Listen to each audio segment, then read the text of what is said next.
Jangan lupa klik tombol subscribe jika channel ini bermanfaat bagi sahabat semua. Dan nantikan update materi dari Ben Painter.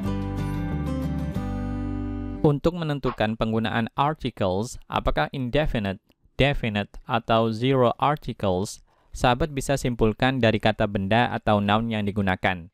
Kalau noun yang digunakan spesifik, artinya you know which I mean, yang diajak bicara atau pembaca tahu noun mana yang dimaksud secara spesifik, biasanya kita pakai the. Artikel the bisa digunakan untuk semua nouns, baik countable maupun uncountable. Tapi kalau noun yang digunakan non-spesifik, artinya yang diajak bicara atau pembaca tidak tahu persisnya yang mana, you don't know which I mean, maka biasanya kita tidak memakai articles atau zero articles.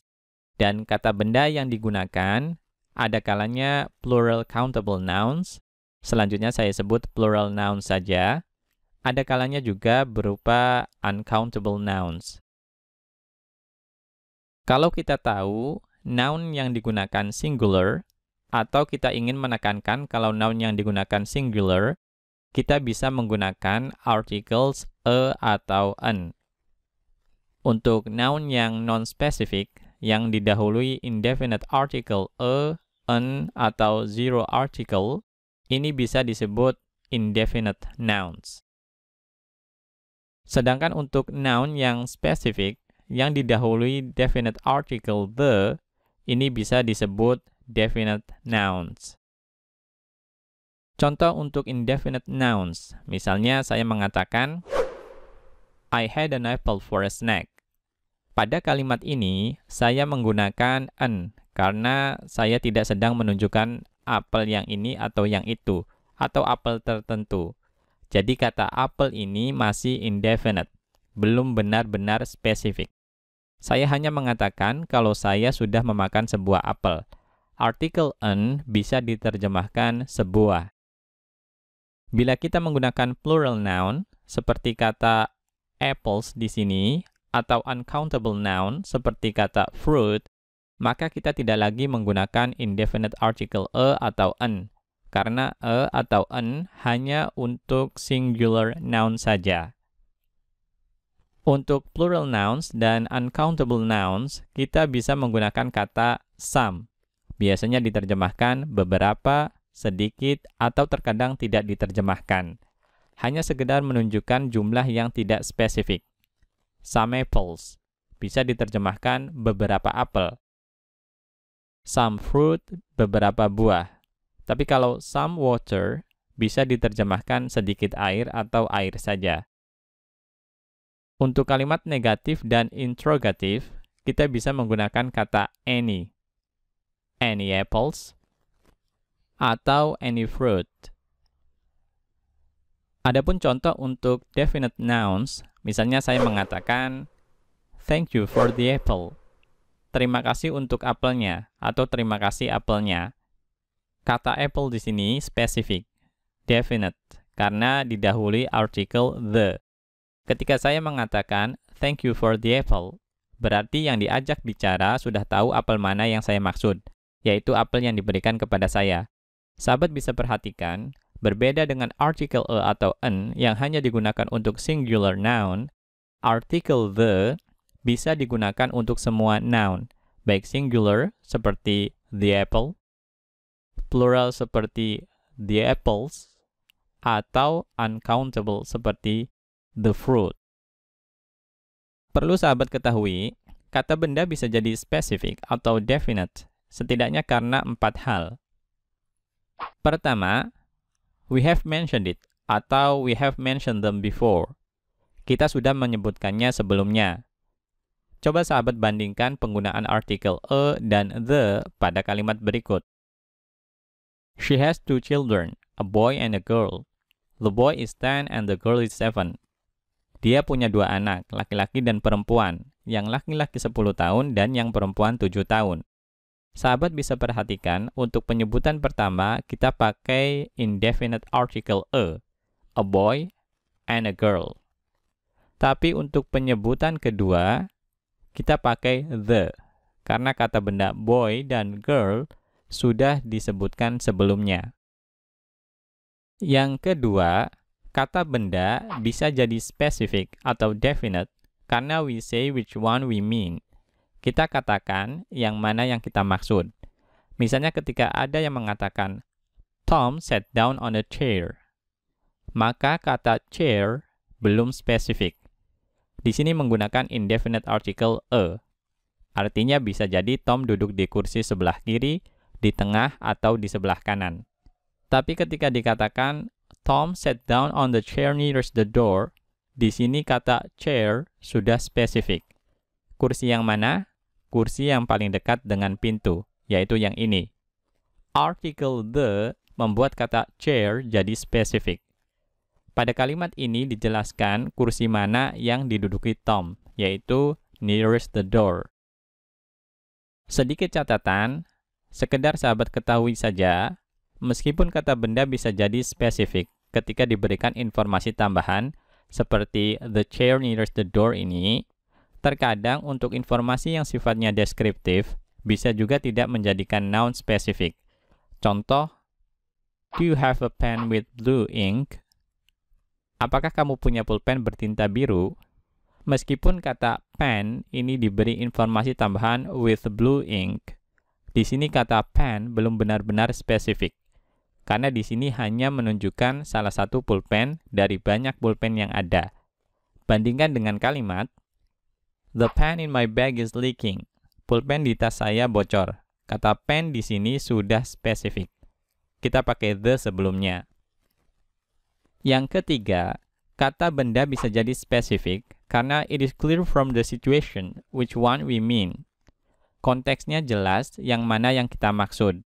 Misalnya dalam sebuah ruangan kita mengatakan, could you open the door? Bisakah kamu bukakan pintu? Atau bisakah pintunya kamu buka? The door di sini spesifik. Karena di dalam ruangan hanya ada satu pintu. Atau hanya ada satu pintu yang tertutup, maka jelas pintu mana yang kita maksud. Contoh lainnya, can you turn off the lamp please? Bisa tolong matikan lampunya? The lamp di sini spesifik, karena jelas konteksnya lampu mana yang dimaksud, yaitu lampu yang sedang menyala. Contoh berikutnya, I have to go to the bank today. Saya harus ke bank hari ini. Mungkin yang diajak bicara sudah tahu bank mana yang saya maksud. Atau bisa juga, saya sedang memikirkan bank tertentu, yaitu bank yang biasa saya kunjungi. Bandingkan dengan kalimat, is there a bank near here? Apa ada bank di dekat sini? Pada kalimat ini, pembicara tidak sedang berbicara tentang bank tertentu, tapi bank apa saja di dekat sini. Makanya kita pakai a bukan the. Yang keempat, kata benda bisa jadi spesifik, definite, karena there is only one. Hanya ada satu atau unik. Baik hanya ada satu dalam kawasan tertentu, misalnya, I had to stop at the supermarket on the way home. Saya harus berhenti di supermarket dalam perjalanan pulang. Dalam perjalanan pulang, saya berhenti di supermarket. Supermarket tersebut satu-satunya yang ada selama perjalanan saya pulang ke rumah. Atau hanya ada satu di alam semesta.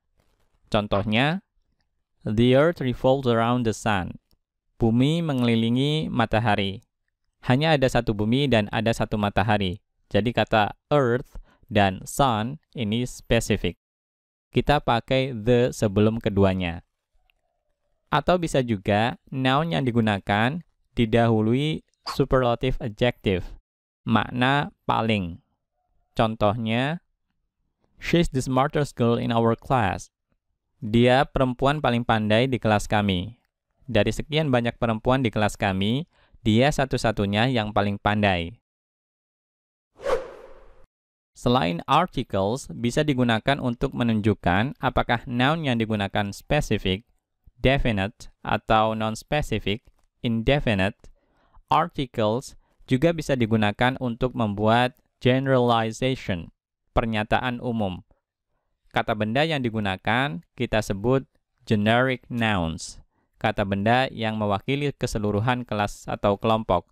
tidak menunjukkan benda konkret atau spesifik, tetapi lebih sebagai simbol keseluruhan grup atau kelompok.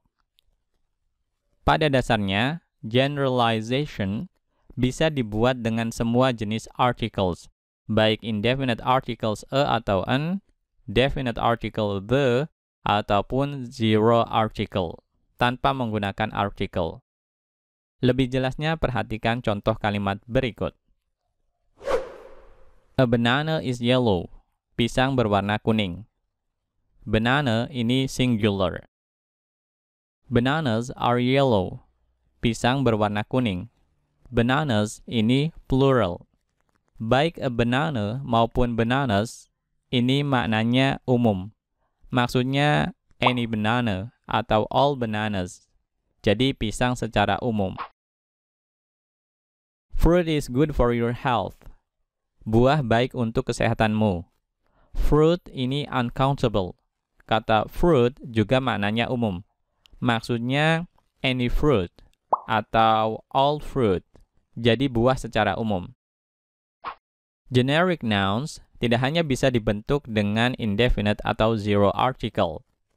Definite article the juga bisa digunakan untuk generalization. Umumnya untuk nouns berupa species of animals, spesies binatang, inventions, penemuan, atau musical instruments, alat musik. Contoh untuk species of animals. The whale is in danger of extinction. Ikan paus berada dalam bahaya kepunahan. The whale di sini artinya ikan paus secara umum.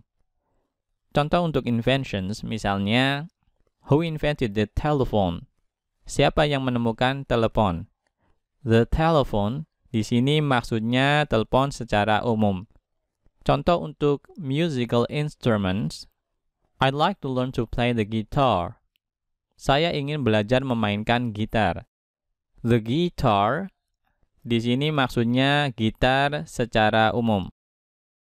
Selain species of animals, inventions, dan musical instruments, adjectives atau kata sifat tertentu juga sering digunakan dengan article the dan membentuk kata benda generic atau generic nouns yang mewakili kelompok orang tertentu secara umum.